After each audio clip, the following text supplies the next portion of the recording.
7월 16일 새벽 만나 예배입니다. 오늘 우리에게 주시는 하나님의 말씀은 사도행전 7장 1절로 16절까지 말씀입니다. 제가 봉독해 드리도록 하겠습니다.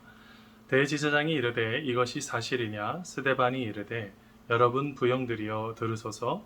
우리 조상 아브라함이 하란에 있기 전 메소포타미아에 있을 때 영광의 하나님이 그에게 보여 이르시되 내 고향과 친척을 떠나 내가 내게 보일 땅으로 가라 하시니 아브라함이 갈대아 사람의 땅을 떠나 하란에 거하다가 그의 아버지가 죽음에 하나님이 그를 거기서 너희 지금 사는 이 땅으로 옮기셨느니라. 그러나 여기서 발 붙일 만한 땅도 유업으로 주지 아니하시고 다만 이 땅을 아직 자식도 없는 그와 그의 후손에게 소유로 주신다고 약속하셨으며 하나님이 또 이같이 말씀하시되 그 후손이 다른 땅에서 나그네가 되리니 그 땅 사람들이 종으로 삼아 400년 동안을 괴롭게 하리라 하시고 또 이르시되 종 삼는 나라를 내가 심판하리니 그 후에 그들이 나와서 이곳에서 나를 섬기리라 하시고 할례의 언약을 아브라함에게 주셨더니 그가 이삭을 낳아 8해 만에 할례를 행하고 이삭이 야곱이 우리 12조상을 낳으니라.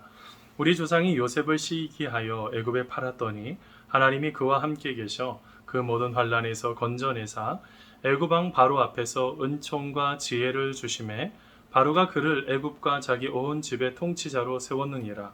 그때에 애굽과 가나안 온 땅에 흉년이 들어 큰 환난이 있을새 우리 조상들이 양식이 없는지라.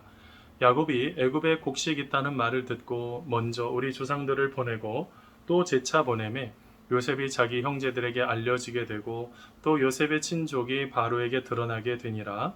요셉이 사람을 보내어 그의 아버지 야곱과 온 친족 75사람을 청하였더니 야곱이 애굽으로 내려가 자기와 우리 조상들이 거기서 죽고 세겜으로 옮겨져 아브라함이 세겜 하몰의 자손에게서 은으로 값을 주고 산 무덤에 장사되니라. 아멘.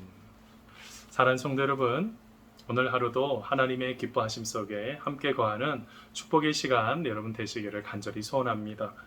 여러분 한국 순교자 기념관이 있습니다. 이전에 우리 그 임직자들하고 같이 한번 갔다 온 적이 있는데요. 그때 제 마음속에 참 깊이 와닿았던 것 중에 하나가 주기철 목사님의 마지막 설교 중에 고난의 명상이라는 것이 있습니다. 그 내용이 이러하죠. 주님을 위하여 오는 고난을 내가 피하였다가 이 다음에 내 무슨 낯으로 주님을 대하오리까?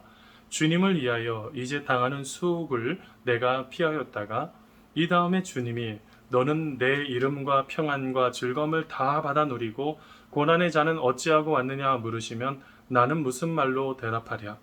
주님을 위하여 오는 십자가를 내가 이제 피하였다가 이 다음에 주님이 너는 내가 준 유일한 유산인 고난의 십자가를 어찌하고 왔느냐 물으시면 나는 무슨 말로 대답하랴? 라는 글이 있습니다. 저 내용 중에서 반복되는 단어가요. 주님을 위하여 라는 단어입니다. 여러분 우리는 먹든지 마시든지 무엇을 하든지 주님의 영광을 위해서 삶을 살아가야 되는 거 아니겠습니까?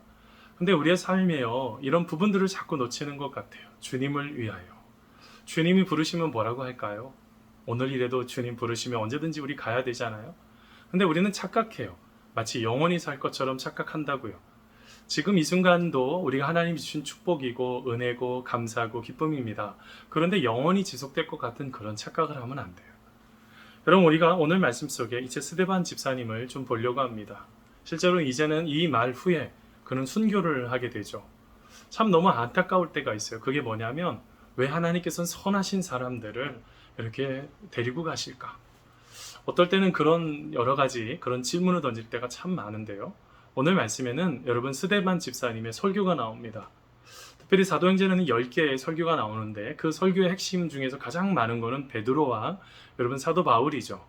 근데 오늘 말씀에 스데반 집사님도요. 똑같이 하나님 말씀 앞에 설교를 하게 됩니다. 그의 설교의 내용 중에서 여러분 여러 가지가 있는데요. 특별히 그들이 지금 이렇게 스데반 집사님을 그 공회에 붙잡아 놓고 지금 하나씩 신문하는 내용이죠. 근데 그들이요 건드려서는 안 되는 것들이 있어요. 그게 뭐냐면 유대인들이 건드려서 안 되는 게 하나가 바로 예루살렘 성전이죠. 두 번째는 할례, 세 번째는 안식일입니다. 이 세 가지는 그들이 건드리지를 원치 않아요. 여러분 성전만 해도요 이방인의 뜰을 벗어난 그 안으로 들어가려고 할 때 뭐라고 써 있습니까? 그 들어가는 순간 너는 죽을 거다라는 글이 적혀져 있잖아요. 그들은 무엇인가를 구분하고 그 성전의 그런 모든 것들을 지키기 위해서 굉장히 노력을 많이 했습니다. 자, 그런데 오늘 말씀해 보니까요. 여러분 어떻게 합니까?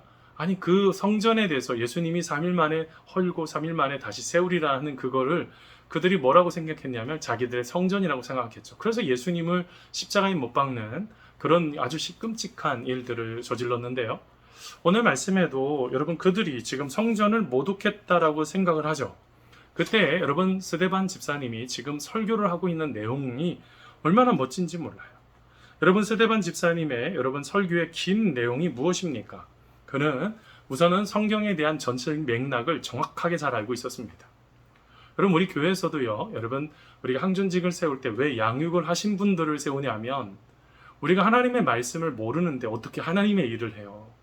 하나님의 뜻을 알아야지 하나님의 뜻을 그것을 온전하게 멋지게 바르게 잘 풀어낼 수 있죠. 여러분 우리가 무엇인가를 하는 데 있어서 그걸 놓치면 안 돼요. 아무리 많은 부분들을 잘한다고 해도 오늘 말씀에 스데반 집사님이 모든 역사와 하나님의 말씀을 정확하게 꿰뚫고 있는 것처럼 우리들도 말씀을 정확하게 알아야 된다고요. 바로 그렇게 될 때 여러분 그 복음에 대한 바로 그것 성경의 말씀의 토대 위에 우리의 신앙을 삶을 하나씩 세워가야지 됩니다. 바로 그런 부분들이 참 중요한데요. 여러분 오늘 말씀 속에 스데반 집사님은요. 그 말씀에 보면 여러분 성전을 우상화하지 않고 하나님의 말씀이 얼마나 중요한지를 설명을 하면서 여러분 예를 듭니다. 한마디로 말하면 공감대를 형성시키는 거죠. 그러면서 예를 드는 사람 중에 첫 번째가 아브라함입니다. 그들의 조상인 믿음의 조상인 아브라함이요. 여러분 오늘 말씀에 보면 여러분 스데반은 아브라함에 대해서 그리면서 이렇게 말을 합니다. 3절 4절인데요. 이르시되 내 고향과 친척을 떠나 내가 네게 보일 땅으로 가라 하시니 아브라함이 갈대아 사람의 땅을 떠나 하란에 거하다가 그의 아버지가 죽음에 하나님이 그를 거기서 너희 지금 사는 이 땅으로 옮기셨느니라. 아멘. 여러분 오늘 말씀에 보면 아브라함이 그의 원래 갈대아 우르에서 떠날 수 있었던 이유가 뭘까요? 하나님의 약속의 말씀이죠. 그 약속을 붙잡은 것입니다. 여러분 그러면서 어떻게 됐어요? 5절 말씀에 보니까 아직 땅을 유업으로 받지도 않았습니다. 근데 그 땅을 주시겠다고 하나님께서 약속하신 거예요. 그러면 하나님의 약속은 어떻게 되는 거예요? 하나님이 한번 약속하신 거는 변개하지 않는다. 바뀌지가 않는다고요. 하나님은 그 약속을 그대로 신실하게 응답하시는 놀라우신 은혜가 나타나는데요. 자, 그런데 또 하나님께서 또 약속하신 것이 있어요. 땅만 약속했던 게 아니라 75세에 하나님께서 부르시면서 너는 그 수많은 민족을 이루고 너에게 참 많은 자녀들을 줄 것이다 라고 했다고요. 자, 75세에 여러분 이제 하나님의 약속을 받았습니다. 근데 아들은 몇 세에 낳았어요? 100세에 낳았다고요. 25년 동안 기다리고 또 기다리고 기다린 것입니다. 중간에 조금 실수해서 이스마엘을 하가를 통해서 낳은 여러분 그 실수가 지금도 큰 고통을 경험하고 있지만 가장 중요한 게 뭐냐면 우리가 하나님을 믿고 따라간다고 하면서 가장 중요한 것은 지금 스데반 집사님이 말하는 건 약속을 잘 기억을 해야 된다. 바로 그것을 지금 말하고 있는 것입니다. 우리는 하나님의 약속의 말씀에 대한 토대에 세워지지 않으면 자꾸 다른 것에 대해서 왔다 갔다 한다고요. 사람들의 말과 사람들의 행동과 하고 있는 모든 것들 가운데 왔다 갔다 하죠. 그러면 어떻게 될까요? 여러분 그 모든 부분들이 무너지는 것이죠. 여러분 이 부분에 대해서 히브리서 기자가요 이렇게 고백을 합니다. 히브리서 11장 8절에서 11절인데요.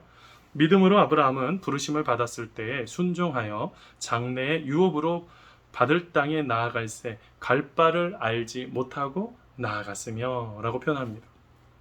약속을 붙잡고 나아갔던 아브라함, 그 아브라함과 같이 우리들도 하나님의 약속의 말씀을 붙잡고 진정으로 승리하는 나아가는 우리가 되기를 간절히 소원합니다. 그러면서 오늘 말씀에 또 두 번째로요 스데반이 또 예를 들고 있는 사람이 있습니다. 그 사람이 이제 야곱의 12아들 중에 한 명인 요셉에 대한 이야기죠. 여러분 오늘 말씀에 요셉은요 참 어떻게 보면 참 기구한 인생을 살았던 사람 같아요. 특별히 여러분 팡세를 쓴 파스칼 아시죠? 팡세를 쓴 파스칼이 그런 말을 했어요. 예수님과 요셉이 너무 똑같다는 거예요. 돈에 팔렸고요. 예수님의 인생을 쭉 되돌아보면은 늘 아버지의 어떻게 보면 사랑을 받았던 예수님도 그렇죠. 그뿐만 아니라 요셉은 여러분 감옥에서 두 사람을 이렇게 만나고 그 모든 것들을 풀어내는데 예수님도 여러분 그 십자가상에서 두 강도를 만나게 되는 바로 그런 이야기. 그러면서 팡세를 썼던 그 파스칼은 바로 예수님과 요셉이 너무 비슷하다 이렇게 표현을 하는데요. 근데 말씀을 보면서 그런 생각을 해보게 됐어요. 왜 갑자기 요셉의 이야기를 꺼냈을까? 요셉은 어떻게 했다는 것입니까? 그의 인생이 팔려가는 인생이었습니다. 은 20, 원래 했으면 은 30이었죠. 예수님처럼 은 30이 팔려야 될 텐데 아주 어리다 보니까 은 20이 팔린 거 아니겠습니까? 자, 그런데 팔려가는 그 순간 속에 성경 말씀을 잘 읽어보세요. 끊임없이 여호와께서 함께 하심으로, 여호와께서 함께 하심으로의 말이 반복됩니다. 뭘 말하고 있습니까? 형들은요, 그들의 삶을요, 어떤 인생 가운데 자기 이익을 위해서 아니면 어떤 것을 얻기 위해서 여러분 팔아버렸잖아요. 그런데 여러분 그 팔아버렸을 때 여러분 하나님도 그것에 계신 것이 아니라 하나님도 누구와요? 요셉과 함께 하셨다고요. 내가 어렵고 고통당할 때 주님은 어디 계실까요? 우리와 함께 하시죠. 임마누엘 신앙이요. 우리 주님이 나와 함께 하신다는 거예요. 그 신앙을 놓쳐서는 안 돼요. 우리는 자꾸 여러 가지 상황과 환경 속에서 예수님이 나와 함께 하신다는 것이 자꾸 미약해지고 연약해질 때가 있어요. 자꾸 희미해지죠. 근데 그게 그렇게 가면 안 돼요. 다시 예수님을 꼭 붙잡아야 돼요. 주님이 나와 함께 하신다는 그 믿음의 확신이요. 여러분 그것이 나중에 어디까지 갑니까? 여러분 그 말씀이 쭉 읽다가 보니까요. 나중에 요셉이요. 그의 형들을 만났어요. 나중에 하나님께서 놀랍도록 기적을 역사하셔서 형들을 만났을 때 그 형들에게 뭐라고 말합니까? 창세기 45장 5절입니다. 당신들이 나를 이곳에 팔았다고 해서 근심하지 마소서. 하나님이 생명을 구원하시려고 나를 당신들보다 먼저 보내셨나이다 라고 표현합니다. 근데 여러분 이게 영어 성경으로 보면요, be sold, 팔다라는 게 sold라는 단어를 쓰는데요. 근데 굉장히 재미난 게 나를 이것에 또 뭐라고 했냐면 보내셨다. 팔았지만 하나님은 나를 보내셨다. be sent라는 단어를 쓰고 있어요. 어떻게 한 겁니까? 재해석을 한 거예요. 하나님 안에서 재해석을 한 거예요. 나의 인생은 팔린 인생이 아니다. 이거에 사로잡혀서 과거에 사로잡혀서 지금까지 나는 팔린 인생이야. 나는 안 돼. 나는 열등감이 있어. 나는 해봐야 안 돼. 그게 아니라 오늘 말씀에 나는 팔린 것이 아니라 니네들은 팔았을지 몰라도 하나님은 나를 이곳에 보낸 것이다. 여러분 놀랍지 않습니까? 우리의 삶에 바로 이런 신앙이 필요해요. 이런 삶의 고백이 필요해요. 우리는 모든 것들을 하나님 안에서 재해석하셔야 돼요. 하나님 안에서 재해석을 하고 하나님의 기쁨이 어디 있는지를 찾는 것이죠. 바로 그렇게 됐을 때 뭐 하라고 표현합니까? 오늘 말씀 9절 10절에 보니까 하나님이 저와 함께 계셔 은총과 지혜를 주심에 라고 표현을 하고 있습니다. 하나님께서 그 모든 것들을 풀어낼 수 있도록 은총과 지혜를 주셨다는 것이죠.